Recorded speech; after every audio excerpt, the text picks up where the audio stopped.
Olá pessoal, tudo bem? Vamos fazer nossa primeira aula de transferência de calor e massa? Mas para a gente poder falar sobre transferência de calor e massa, eu queria situar um pouquinho de onde que ela veio, o que ela faz, qual é o seu fundamento. E ela está intimamente ligada dentro da engenharia química aonde?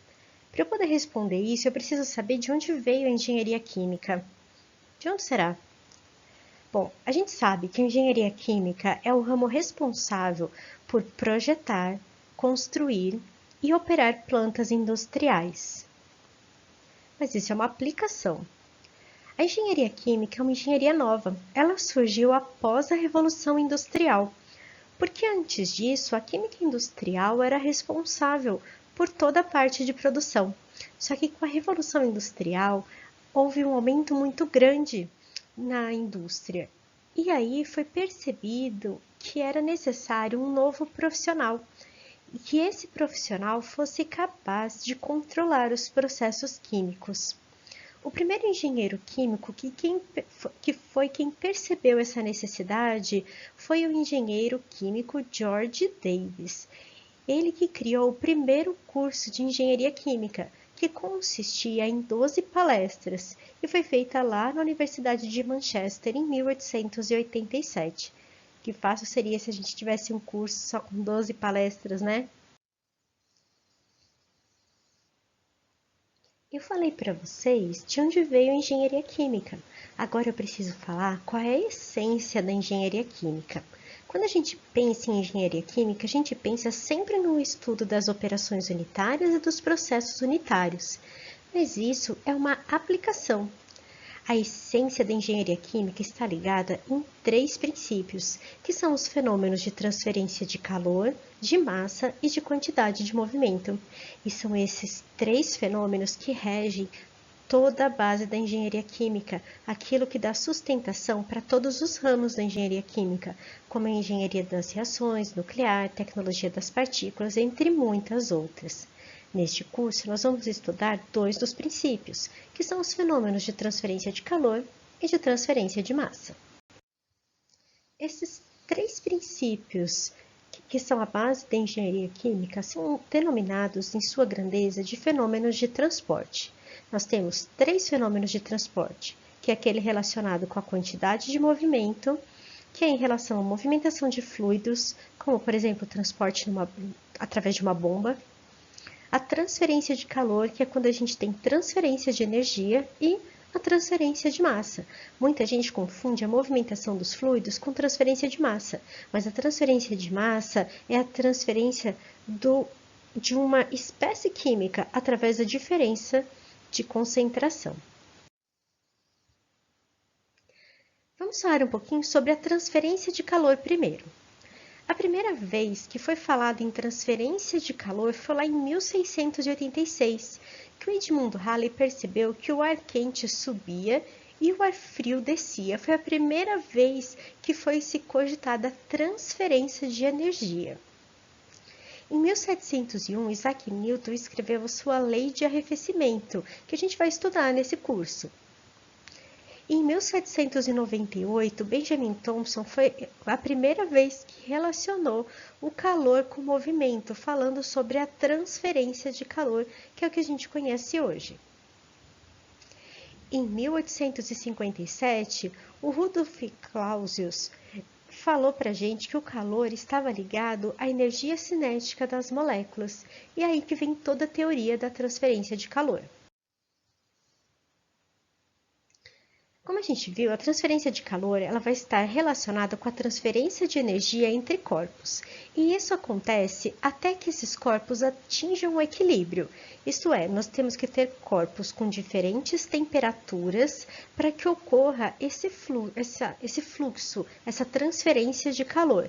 E ela vai ocorrer sempre do corpo de maior para menor temperatura, e até que os dois corpos estejam com a mesma temperatura. Existem três tipos de transferência de calor: a condução, a convecção e a radiação. E a transferência de massa? A transferência de massa ela ocorre por difusão ou por convecção. A difusão, ela é quando a gente tem apenas a diferença de concentração de uma determinada espécie química. Então, a transferência de massa ocorre por diferença de concentração. E a convecção, ela ocorre quando há uma movimentação do meio. Como eu disse para vocês, nós temos três tipos de fenômenos de transporte: o de quantidade de movimento, de calor e de massa. Quando analisamos as equações desses três fenômenos de transporte, nós percebemos que elas são muito parecidas. Por quê? Porque elas são aproximações lineares de cada caso. Agora que a gente já entendeu um pouquinho sobre o nosso curso, eu vou falar o início do nosso mecanismo de transferência de calor, nossa primeira aula. Para eu poder falar sobre calor, que seria um fluxo de energia, eu preciso começar falando por que ele ocorre. E para falar por que ele ocorre, eu preciso mostrar para vocês a diferença entre calor e temperatura. Como eu falei para vocês, o calor ele é um fluxo de energia que vai acontecer quando nós temos corpos com temperaturas diferentes. A temperatura, ela é a vibração que a gente tem das moléculas de um determinado corpo, que está relacionado com a energia cinética dessas partículas. Então, quando essas partículas, a partícula de um corpo recebe energia, a energia cinética dessas partículas aumenta. Uma vez que ela recebeu energia, essa energia se transforma em energia cinética. E essas partículas vibram com muita força. Vibrando com muita força, a gente tem um aumento de temperatura desse corpo. Então, a temperatura ela está ligada com a energia que eu tenho em cada corpo. Quanto maior a vibração, eu tenho maior temperatura, e quanto menor a vibração, menor a temperatura do corpo. O calor, ele é o fluxo de energia que eu vou ter quando eu aproximar esses dois corpos. Esse é um processo natural, os corpos tenderem ao equilíbrio. Então, o que vai acontecer? Se eu tenho um corpo quente com um corpo frio, como a temperatura maior, ela tem mais energia, ela vai tender a deslocar essa energia para o outro corpo para que eles atinjam esse equilíbrio. E isso que acontece é um calor, é um fluxo de energia. Então, naturalmente, sempre vai do corpo mais quente para o corpo mais frio. E dentro desse corpo que estava mais frio, também vai haver um processo de condução de calor.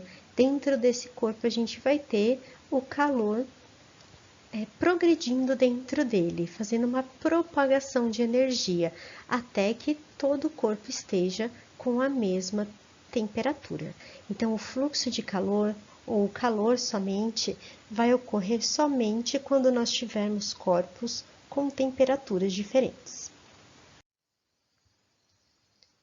Então, a transferência de calor, que seria um fluxo de calor através de um corpo de maior para menor temperatura, é o que nós vamos estudar nesse curso, corpos com temperaturas diferentes. Mas tem algo estranho. Isso não é termodinâmica? Não, existe uma diferença entre transferência de calor e termodinâmica, vamos ver. A termodinâmica, ela estuda estados do corpo, estados de equilíbrio. Então, ela vê uma situação inicial, uma situação final e a quantidade de calor necessária que eu preciso colocar ou retirar do meu sistema. Já a transferência de calor, ela vai estudar a situação intermediária, aquela quantidade de calor que está entrando e saindo do sistema, sua velocidade de transferência, e é ela que completa as primeiras e segunda lei da termodinâmica. É uma transferência de energia. Existem três tipos de mecanismo de transferência de calor: a condução, a convecção e a radiação. Na aula de hoje, a gente vai estudar sobre a condução. A condução, para ocorrer, ela precisa, primeiro, de um gradiente de temperatura Então, um pedaço de um corpo com maior temperatura e outro com menor temperatura e um estado estacionário. Ela ocorre nos três meios: sólido, líquido e gasoso, mas esse meio precisa estar no estado estacionário. A água movimentou, o ar movimentou, não é mais condução. Precisa de um meio em estado estacionário. É o princípio do mecanismo da condução. O princípio da condução é através da transferência de energia pela vibração das partículas dentro de um mesmo corpo. Por isso, a condução não pode ocorrer no vácuo. Ela necessariamente precisa de um meio e nesse meio precisa estar num estado estacionário. Como eu falei para vocês, a transferência vai ocorrer através da vibração da rede cristalina, quando a gente estiver pensando no sólido. Mais para frente eu vou mostrar como é que é a transferência no gás e no líquido propriamente dito, mas o princípio é sempre esse. Através da vibração que a gente tem das moléculas, vai passando de uma molécula para outra essa energia e, portanto, a propagação do calor. Os fenômenos de condução são três: a interação molecular, o deslocamento de elétrons livres no caso de metais e a radiação intermolecular. Eu vou parar o vídeo aqui e vou continuar a aula no próximo vídeo.